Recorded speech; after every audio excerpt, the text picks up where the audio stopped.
আসন্ন শারদোৎসবকে কেন্দ্র করে সোনামুড়া থানা পুলিশের উদ্যোগে বিভিন্ন পুজো উদ্যোক্তাদের নিয়ে অনুষ্ঠিত হলো বৈঠক।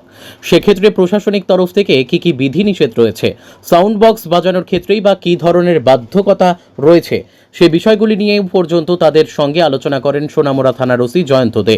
বৃহস্পতিবার সোনামুড়া থানায় দুর্গাপুজো উপলক্ষে থানা এলাকার প্রায় 50টি পুজো কমিটির সদস্যদের সঙ্গে কথা বলেন তিনি।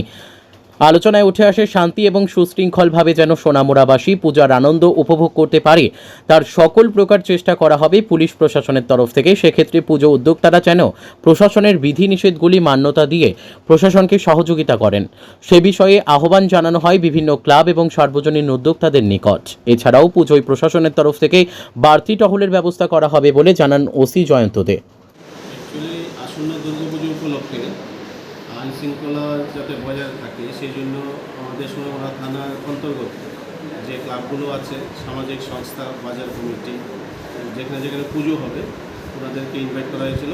সেই অনুযায়ী আজকে আমরা এখানে বসে পুজোর যে আইন শৃঙ্খলা কীভাবে রক্ষা করা যায় এবং কী স্ট্যান্ডার্ড নর্মসগুলো কী আছে ওগুলোর সম্পর্কে আমরা আলোচনা করেছি এবং বিভিন্ন ক্লাবের যারা কর্মকর্তারা ছিলেন বা বাজার কমিটি যারা ছিলেন ওনাদের বক্তব্য আমরা শুনেছি। আমরা আশা করছি সবাই সহযোগিতার মাধ্যমে আমাদের যে পুজো আসছে সেটা ভালোভাবে আমরা ওভারকাম করতে পারব। কতটা পুজো হবে এবার এখানে আপনার? অ্যাকচুয়ালি ক্লাব, সামাজিক সংস্থা, কারিগরের পুজো মিলিয়ে 50 থেকে 52টা পুজো হবে। স্যার, এর জন্য কি কোনো বেশি কোনো পুজোর ব্যবস্থা আছে? না, অবশ্যই পুজোতে তো আমাদের ফোর্স অ্যাভেলেবেল থাকবে এবং চেষ্টা করছি যে সবটাই যাতে সিকিউরিটি কাভারেজ করা যায়। কোন কোন জায়গাতে মানে বাড়তি কোনো ব্যারিকেড দেওয়া হবে?